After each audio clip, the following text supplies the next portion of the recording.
اعوذ باللہ من الشیطان الرجیم بسم اللہ الرحمن الرحیم باب الدعاء الی الشہادتین و شرائع الاسلام۔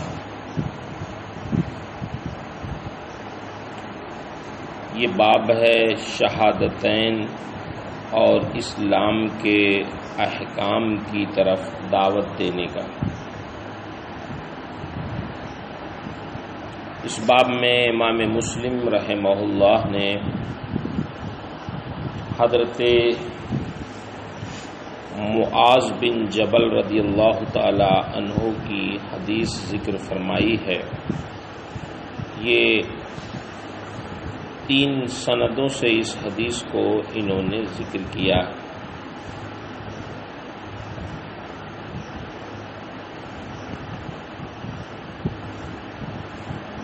حضرت ابن عباس سے مروی ہے، ان ابن عباس ان معاذ بن جبل۔ دوسری ہے قال ابو بکر ربما قال وکیع ان ابن عباس ان معاذ۔ ابو معبد نے روایت کیا تو کہا ان ابن عباس ان معاذ بن جبل قال بعثنی رسول اللہ صلی اللہ علیہ وسلم۔ ایک تو یہ ہے تعبیر ان ابن عباس ان معاذ۔ ابو بکر نے جب کہا تو کہا کہ وکیع کبھی کبھی اس طرح بھی کہتے تھے ان ابن عباس ان معاذ۔ دونوں میں کیا فرق ہے انشاءاللہ اس کو تھوڑی دیر میں واضح کرتے ہیں۔ قال بعثنی رسول اللہ صلی اللہ علیہ وسلم فقال انک تأتی قوما من اہل الکتاب، کہ معاذ تم اہل کتاب کے پاس جا رہے ہو، تو ان کو اس بات کی طرف دعوت دینا کہ وہ گواہی دیں کہ اللہ کے علاوہ کوئی معبود نہیں اور میں اللہ کا رسول ہوں۔ فَإِنْهُمْ أَطَاعُوا لِذَلِكَ فَأَعْلِمْهُمْ أَنَّ اللَّهَ افْتَرَضَ عَلَيْهِمْ 5 صلوات فِي كُلِّ يَوْمٍ وَلَيْلَةٍ۔ اگر وہ یہ تسلیم کر لیں تو انہیں یہ بتاؤ کہ اللہ نے ان کے اوپر ہر رات دن میں 5 نمازیں فرض کی ہیں۔ اگر اس کو بھی تسلیم و کر لیں فَعَلِمْهُمْ أَنَّ اللَّهَ افْتَرَضَ عَلَيْهِمْ صَدَقَةً تُؤْخَذُ مِنْ أَغْنِيَائِهِمْ فَتُرَدُّ فِي فُقَرَائِهِمْ۔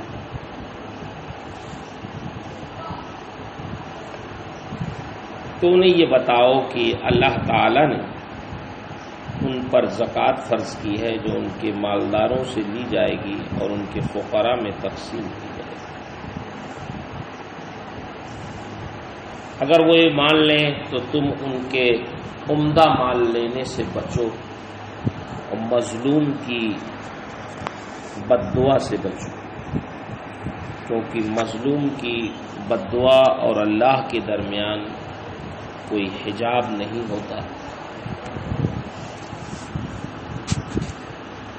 یہ حدیث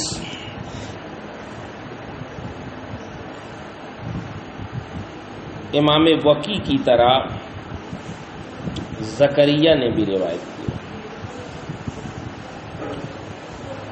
ان زکریا بن اسحاق ان یحیی بن عبداللہ بن صیفی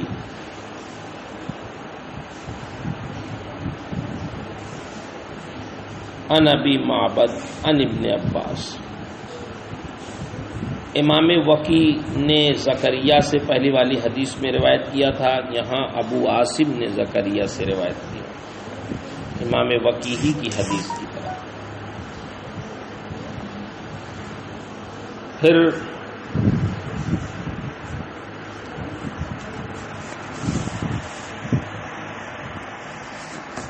اسماعیل بن امیہ نے یحییٰ بن عبداللہ سے روایت کیا،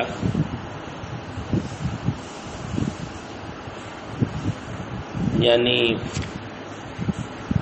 زکریا بن اسحاق کی جگہ پہ اسماعیل بن امیہ،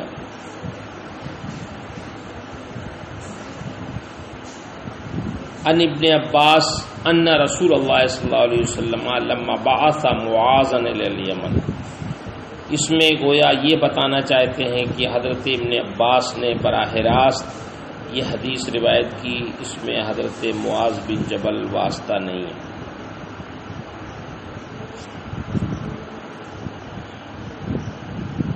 لما بعث معاذا الی الیمن فقال انک تقدم علی قوم اہل الکتاب علی قوم اہل کتاب فلیکن اول ما تدعوہم الیہ عبادت اللہ عز وجل فاذا عرفوا اللہ عز وجل فاخبرہم ان اللہ فرض علیہم 5 صلوات فی یومہم ولیلہ فاذا فعلوا فاخبرہم ان اللہ قد فرض علیہم زکاۃ تؤخذ من اغنیائہم فترد علی فقرائہم فاذا اطاعوا بها فخذ منہم وتوقع کرائم اموالہم. ان کے عمدہ مالوں لینے سے بچو.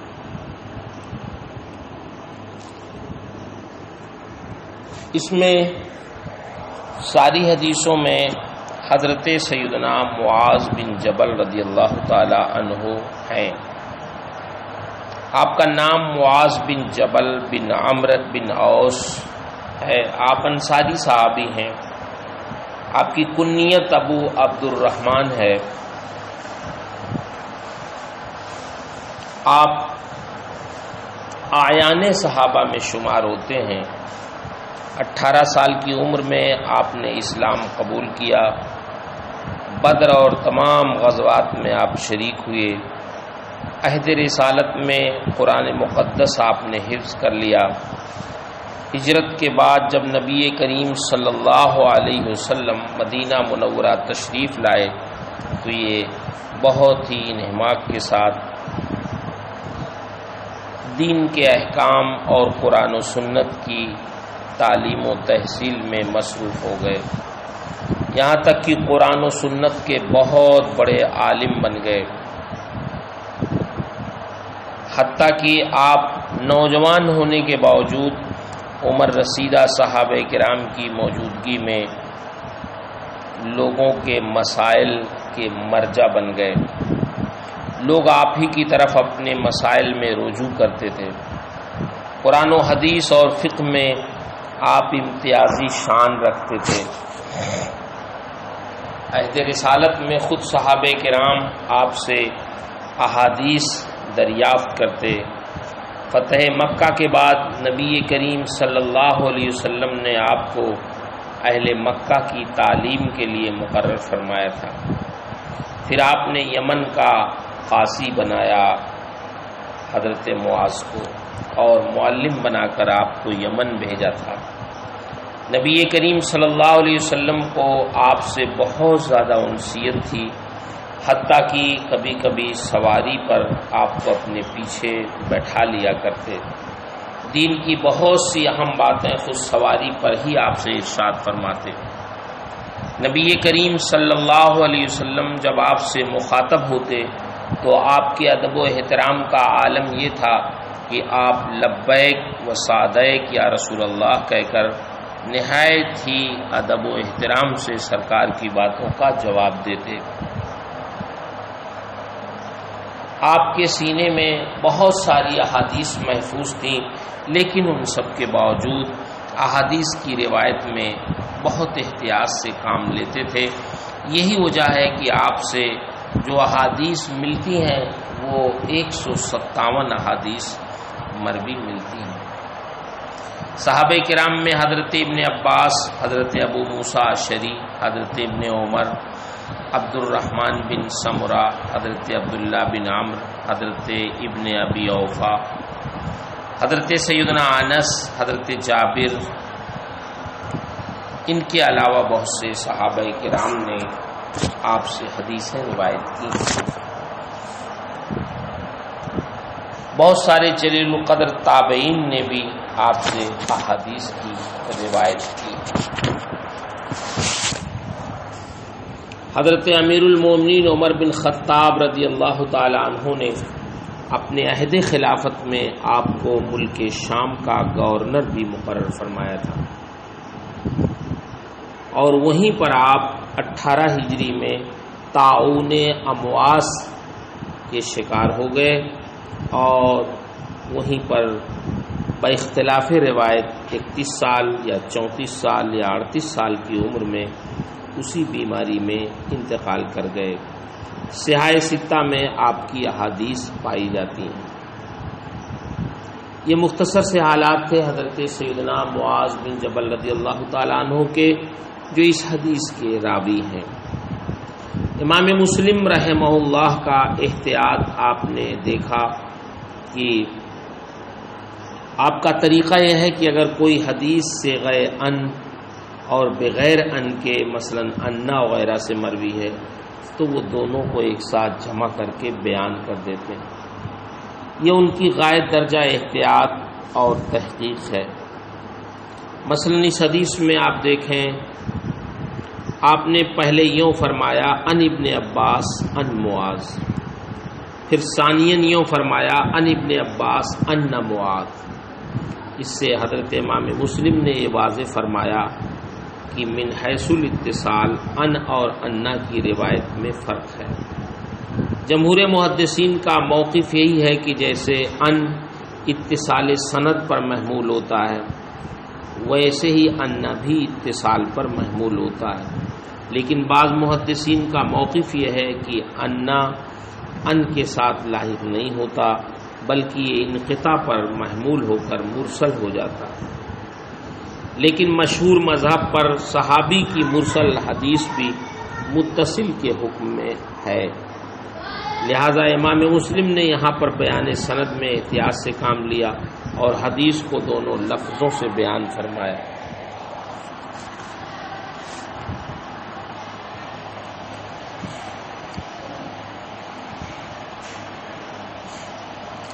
ایک سوال یہ ہو سکتا ہے کہ اس باب کی پہلی حدیث میں حضرت امام مسلم نے فرمایا ان ابن عباس ان معاذن قال، اس لفظ سے ظاہر ہوتا ہے کہ یہ حدیث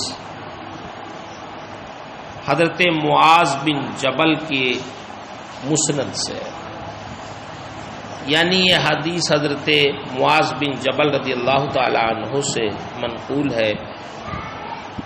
اور اس باب کی دوسری تیسری جو حدیث ہے اس میں آپ نے فرمایا ان ابن عباس ان النبی صلی اللہ علیہ وسلم بعث معاذا، اس سے ظاہر ہوتا ہے کہ یہ حدیث حضرت ابن عباس کی مسند سے ہے، یعنی ان سے منقول اور مروی ہے۔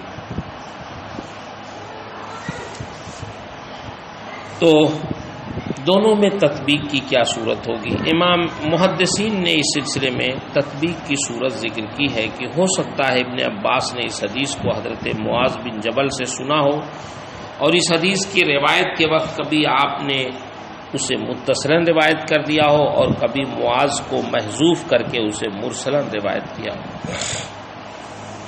اور یہ دونوں طریقے صحیح ہیں، اس لیے کہ صحابی کی مرسل حدیث اگر محذوف راوی کی معرفت نہ بھی ہو جب بھی قابل حجت ہوتی ہے، اور یہاں تو معرفت ہے کہ وہ محذوف حضرت معاذ بن جبل ہیں، لہٰذا یہ بدرجہ اولا حجت ہوگی۔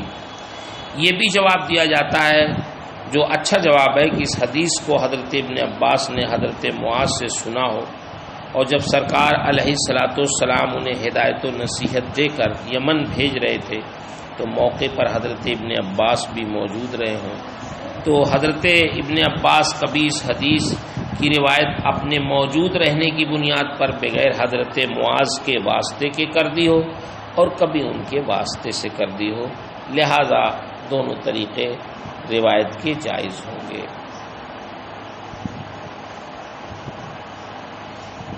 اس حدیث میں وتر کی نماز کا ذکر نہیں ہے، تو وتر کی نماز کا ذکر نہ ہونے سے کیا عدم وجوب ثابت ہوتا ہے؟ امام نووی رحمہ اللہ نے اس بارے میں بھی بحث کی ہے، بلکہ امام نووی نے تو یہاں تک لکھا ہے کہ اس حدیث سے ثابت ہوتا ہے کہ نماز وتر واجب نہیں ہے، لیکن آپ کا یہ قول کئی وجہوں سے صحیح نہیں ہے۔ نمبر 1 تو یہ کہ یہ حدیث نماز وتر کے وجوب اور عدم وجوب کسی پر بھی صراحتاً دلالت نہیں کرتی۔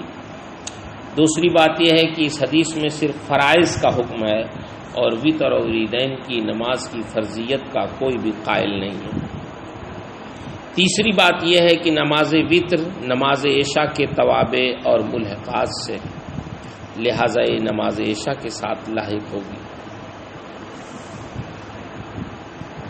چوتھا جواب یہ بھی ہو سکتا ہے کہ احتمال یہ ہے کہ نماز وتر کا وجوب اس واقعے کے بعد ہوا ہو۔ ایک جواب یہ بھی ہو سکتا ہے کہ اس حدیث میں سرکار نے نماز وتر کو ذکر نہیں فرمایا، جیسے روزے کا ذکر نہیں کیا، باوجود اس کے کہ روزے کی فرضیت کا حکم زکوٰۃ سے پہلے آیا، اور عدم ذکر میں نہایت اہم حکمت اور کوئی مصلحت مضمر ہے۔ اس حدیث میں صرف 3 ہی ارکان نبی کریم صلی اللہ علیہ وسلم نے ذکر فرمایا۔ اس کی وجہ یہ ہے کہ یہاں پر نبی کریم صلی اللہ علیہ وسلم کا مقصود حضرت معاذ بن جبل کو بالاستیاب جملہ ارکان کی طرف رہنمائی کرنا اور بتانا نہیں تھا، کیونکہ حضرت معاذ رضی اللہ تعالی عنہ علماء صحابہ اور مجتہدین صحابہ میں سے تھے۔ وہ نبی کریم صلی اللہ علیہ وسلم کی تعلیم سے پہلے ہی اسلام کے جملہ ارکان سے واقف تھے۔ یہاں پر آپ کا مقصد بطور خاص دین کے اہم اور بنیادی ارکان کو مرتب انداز میں پیش کر کے حضرت معاذ بن جبل کو حکیمانہ اور مؤثر انداز تبلیغ کی رہنمائی کرنا تھا کہ تمہیں یمن جانے کے بعد ان کتابیوں کے ساتھ کیسے دین کی دعوت دینی ہے، ورنہ نبی کریم صلی اللہ علیہ وسلم نے حضرت معاذ کو تو پہلے ہی سب پڑھا سکھا دیا تھا۔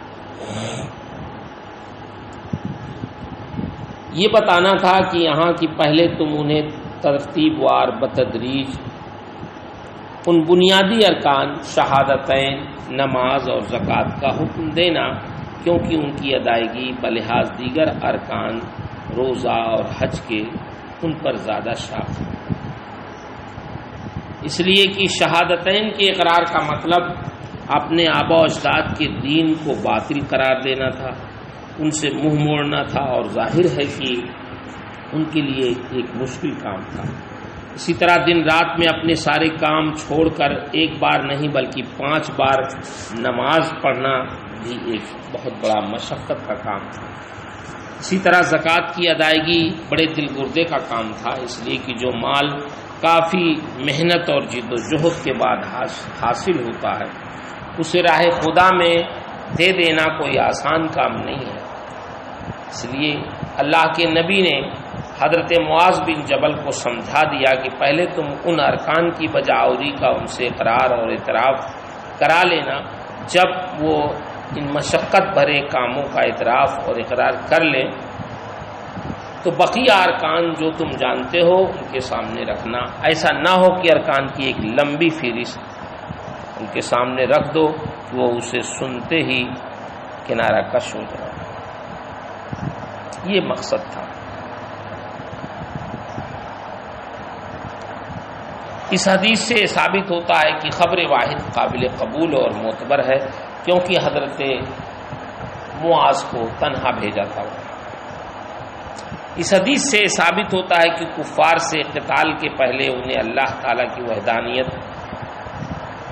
اور نبی کریم صلی اللہ علیہ وسلم کی نبوت و رسالت پر ایمان لانے کی دعوت دینا سنت ہے۔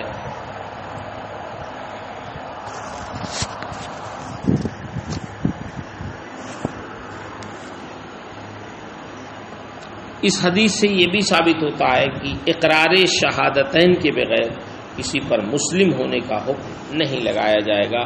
یہی اہل سنت و جماعت کا مذہب ہے۔ یہ بھی ثابت ہوتا ہے اس حدیث سے کہ عاملین زکوٰۃ پر بطور زکوٰۃ کے زکوٰۃ دہندہ سے عمدہ اور اچھا مال لینا حرام ہے، بلکہ اس کے لیے ضروری ہے کہ وہ ان سے اوسط مال کی وصولی کریں۔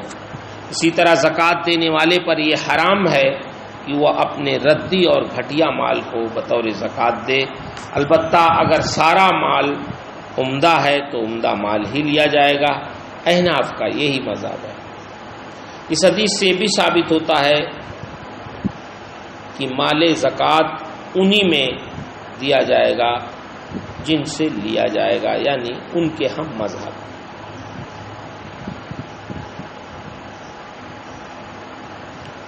لیکن ان کے فقراء کو دیا جائے گا، مالدار مسلمان کو زکوٰۃ نہیں دی جائے گی. احناف کا یہی مذہب. ایک مسئلہ یہاں فقراء ہند سے ثابت یہ ہوتا ہے، ایک مسئلہ آتا ہے کہ ایک شہر کی زکوٰۃ دوسرے شہر میں منتقل کرنا جائز ہے یا نہیں. اس سلسلے میں فقہا کا اختلاف.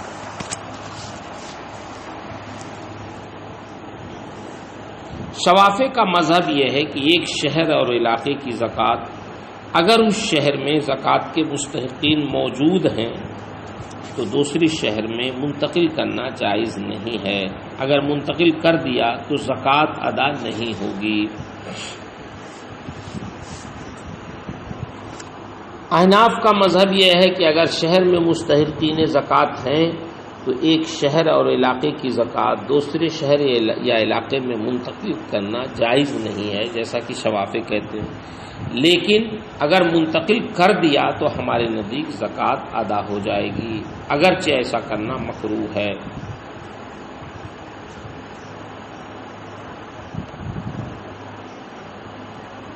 اس لیے کہ مصرف مطلق فقراء ہیں، جیسا کہ یہ نص سے ثابت ہے.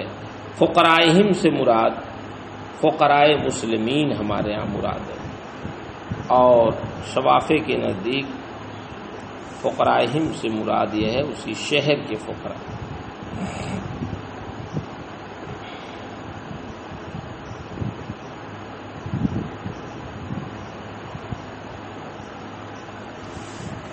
ہاں اگر اس کے قرابت دار کسی دوسرے خطے میں رہتے ہیں اور وہ زکوٰۃ کے مستحق ہیں، یا کوئی قوم ایسی ہے جو بنسبت اس کے مستحقین کے زیادہ محتاج ہیں، تو زکوٰۃ ادا کرنے والا اپنی زکوٰۃ انہیں دے سکتا ہے، بلکہ اس میں اس کے لیے ڈبل اجر ہے.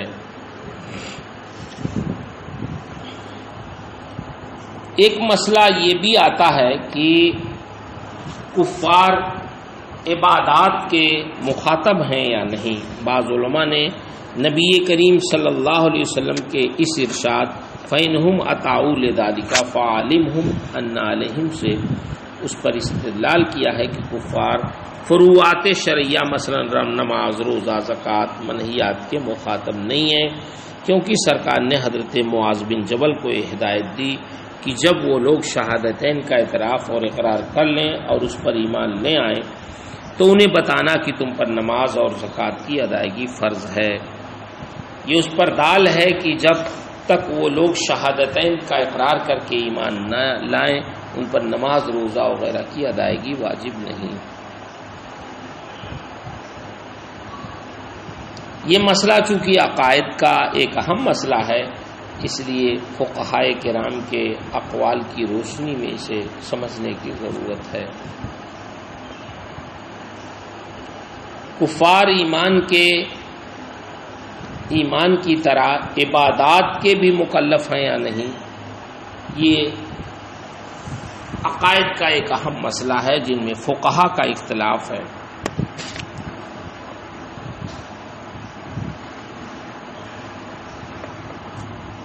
تھوڑی سی اس میں تفصیل ہے.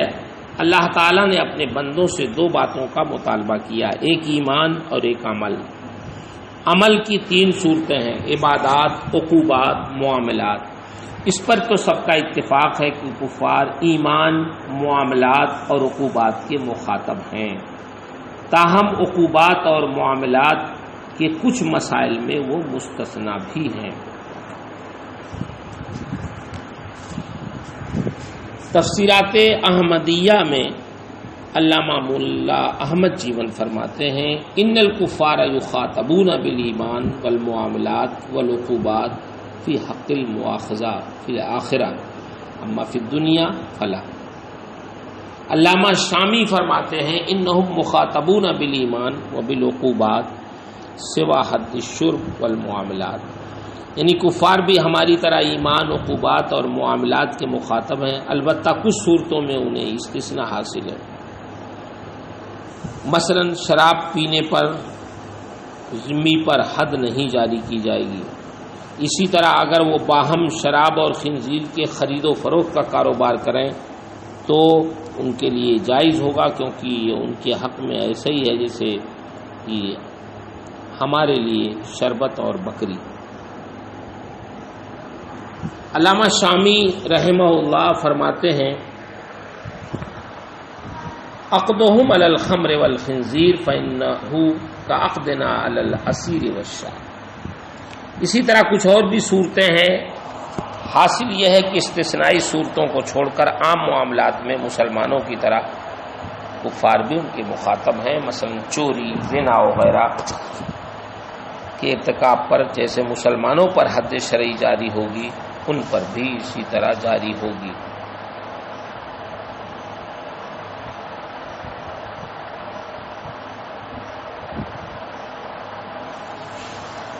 اختلاف اس میں ہے کہ کفار فرائض واجبات مثلا نماز، روزہ وغیرہ عبادات کے مخاطب اور مکلف ہیں یا نہیں، اس بابت فقہا میں اختلاف ہے، ان سے مختلف قول منقول ہیں۔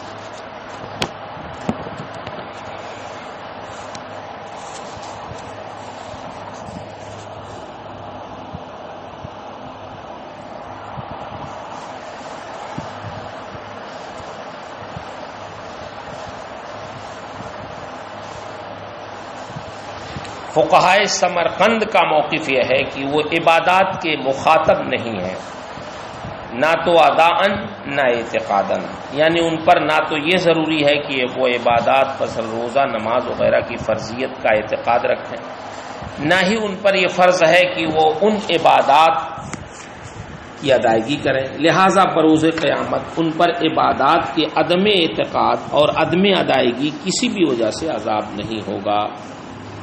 حنفیہ کی ایک جماعت کا بھی یہی موقف ہے۔ فقہائے بخارا کا مذہب یہ ہے کہ وہ عذروی عبادات کے مخاطب اور مکلف نہیں ہے، لیکن اعتقاد کے اعتبار سے وہ مخاطب ہیں، یعنی ان پر عبادات کی ادائیگی تو واجب نہیں، لیکن ان پر واجب ہے کہ وہ عبادات کی فرضیت کا اعتقاد رکھیں، لہذا قیامت کے دن ان پر عبادات کی عدم ادائیگی کی وجہ سے عذاب تو نہیں ہوگا، لیکن فرضیت کے عدم اعتقاد کی بنیاد پر ان پر عذاب ہوگا۔ فقہائے عراق کا مذہب یہ ہے کہ وہ اداءً اور اعتقاداً دونوں اعتبار سے عبادات کے مخاطب اور مکلف ہیں، لہذا قیامت کے دن ان پر دونوں جہت سے عذاب ہوگا۔ علامہ شامی نے اسے معتمد کہا ہے، فقہائے شافعیہ اور مالکیہ کا بھی یہی مذہب ہے۔ علامہ شامی فرماتے ہیں کہ وہ امل عبادات فقال السمرقندیون انہم غیر مخاطبین بہا اداء و اعتقادا، وقال البخاریون انہم غیر مخاطبین بہا اداء فقط، وقال العراقیون انہم مخاطبون بہما فیعاقبون علیہما وہو المعتمد۔ امام نووی رحمہ اللہ کا بھی یہی موقف ہے کہ کفار فروعات شرعیہ کے مخاطب ہیں، لیکن صاحب در مختار فرماتے ہیں کہ کفار عبادات کے مخاطب نہیں ہیں۔ ہمارے علماء نے اسی پر جزم کیا ہے کہ کفار عبادات کے مخاطب نہیں ہیں۔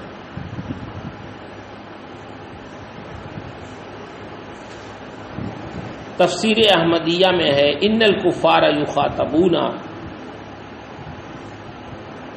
بالایمان والمعاملات والعقوبات۔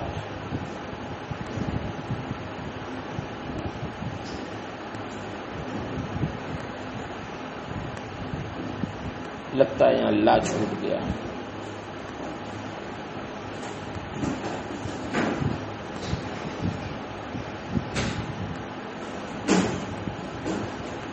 واللہ تعالی عالم بالصواب۔